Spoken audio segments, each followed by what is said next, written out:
Oh, Canada, how did we get here? A recent poll shows that the Chinese Communist Party has a higher approval rating than the President of the United States, Donald Trump, among Canadians.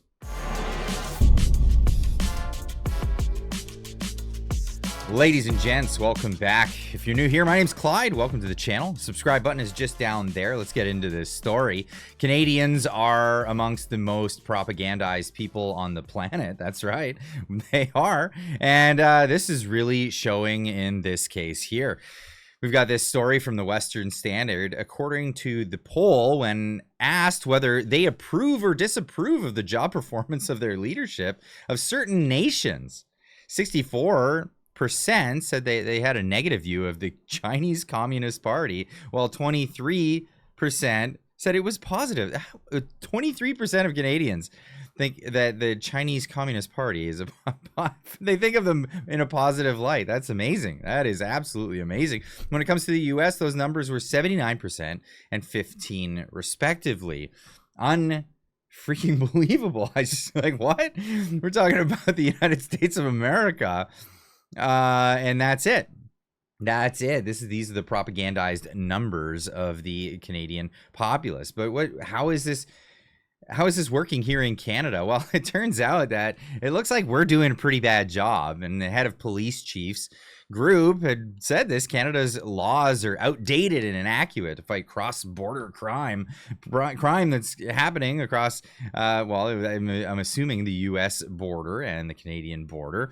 And this is the situation we're in. Across Canada, police are confronting the domestic fallout international disorder, but we're being asked to do so using tools and authorities built for a different era, guided by outdated and inadequate legislation that was never designed to address today's criminal landscapes, he said on Tuesday. Now, Donald Trump has been pushing for better laws and better communication between cross-border, but I'm just going to leave that one for now.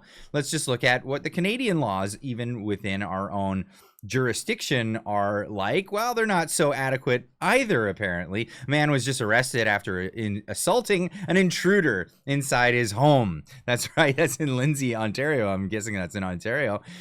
The intruder already had an arrest warrant, broke in with a weapon, and the homeowner was arrested for protecting his house. Canada is broken. It's unbelievable.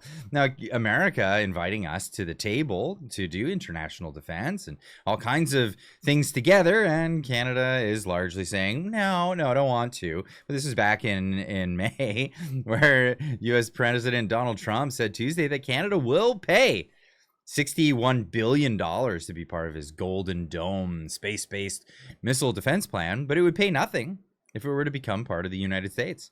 A message he claimed to have told Canada himself. Of course, we've all seen this, but this is a product of what's been going on.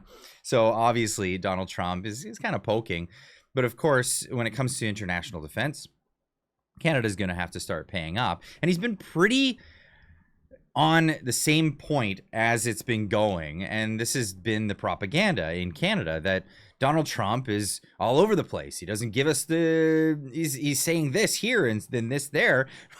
No, he's saying when it comes to defense, we want Canada to pay more. When it comes to the border defense, we want Canada to do more. And when it comes to trade, we want Canada to be a little bit more fair. But of course, we're going to go all over the media and tell everybody that Donald Trump is unhinged and he keeps changing his mind and he's all over the place. And here's Doug Ford doing much of the same just recently.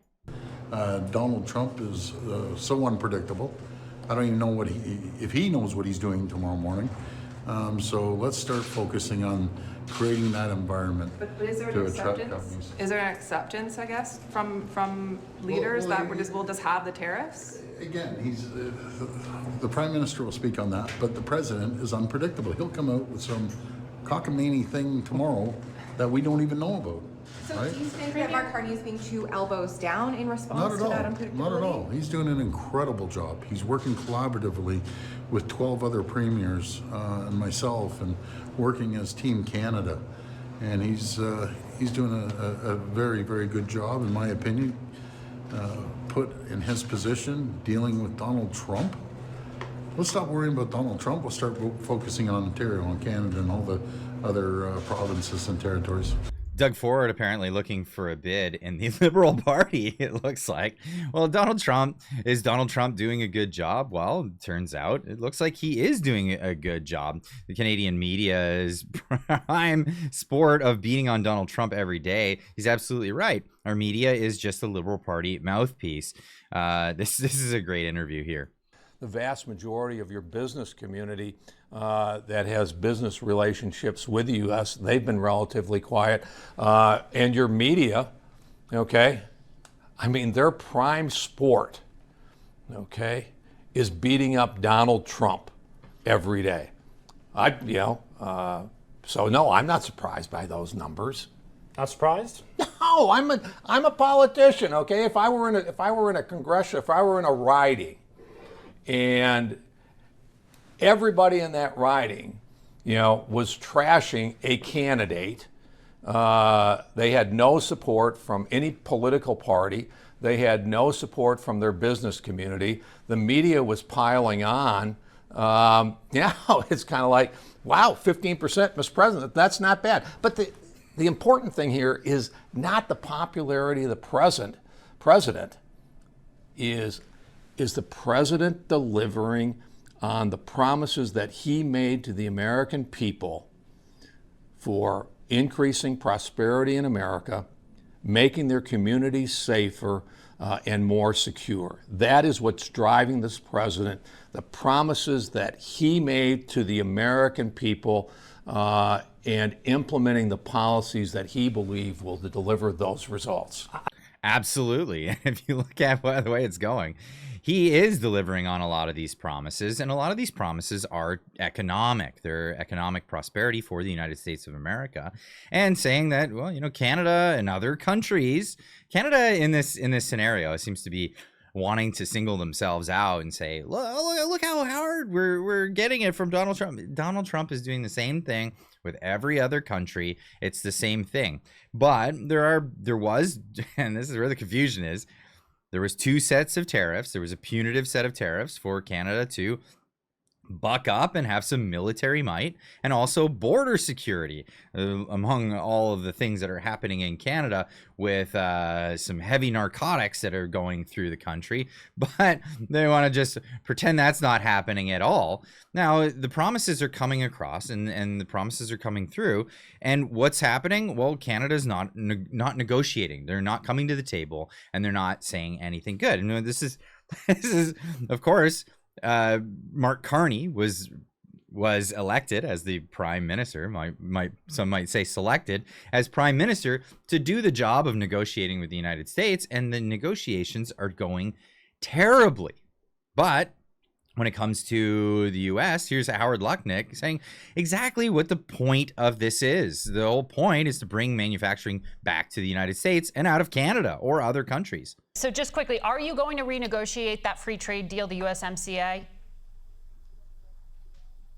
Oh, I think the president is absolutely going to renegotiate USMCA, okay, but that's a year from today. Exactly. So today, of course, 75% comes in free, but of course, should you expect us to renegotiate it?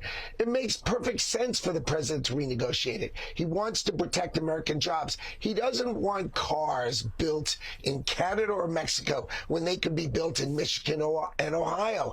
It's just better for American workers. The president's got the American workers back. That's why they elected him. That's why the stock market's at all-time highs. They understand, the president actually understands business and is doing it the right way. Now, this is bad news for Southwestern Ontario if those automotive manufacturers, they leave and move back to the United States. And I do say back to the United States because they originated from the United States. There is no auto manufacturer company that's originally from Canada and operated in Canada. This is all the big three, typically, that they call them, Chrysler, Ford, GM, that overflowed from Toledo, from Detroit, from Cleveland, and moved into southwestern Ontario at a time that there was so much industry going on that they needed more labor. And now, because of such contractions, they're saying, why in the world will we have our manufacturing base in a foreign country, especially one that is being so hostile to us? And because of all of this, because of the hostility, a lot of Canadians are saying, I don't know if I want to stick around for this. Now leaving Canada, leaving so soon, was it something that I taxed? Well, businesses are getting taxed, individuals are getting taxed. And as it turns out, it looks like the biggest amount of people leaving Canada are from, that's right, BC and Ontario, my home province and the province that I live in currently. That's right. Canadians are packing up and leaving for good, and high home prices may be a huge contributor. Yeah, and the fact that people are making less money all the time, and well, they're just inflating the currency away. So the value of the money that you're making is going down all the time. Last week we discussed Statistics Canada emigration data, emigration being the opposite of immigration, people leaving. Data showing 2025 saw the biggest Q1 outflows on record. It seems that every quarter we're making new records of people leaving the country. Breaking that data down by province reveals the largest source of emigration is Ontario, combined with BC. The country's two most expensive provinces are the source of more than 2 in 3 immigrants leaving Canada for good. Canadians are leaving permanently in record volumes. This is unbelievable. Canada's outflow hits 27,000 immigrants in Q1. 27,000 people left the country, as we're watching record numbers of the third world coming in with no skills, not being able to speak the language and the such. But this is where we're at, Canada. While people are crying, Donald Trump is so bad to us, Donald Trump is such a horrible guy, Canadians, the entrepreneurial types, are taking off, eh? That's the reality of the situation. How do you think we can remedy this? Do you think Pierre Poilievre coming in and being the official opposition leader is going to change anything? We won't see him until, I think, late September. That's when Parliament is set to go back. But it looks like Parliament has not been very necessary since Mark Carney was installed as leader because, well, they're just running government fine without the will of the people. I'd love to hear what you guys have to say about this in the comments down below. What do you think of Donald Trump, his leadership, and the way things have been going in Canada? Do you think that the Chinese communists are better than he is when it comes to our opinions of how we should be doing things in the future? Anyway, leave that with you guys. We'll see you in the next one. Keep on trucking.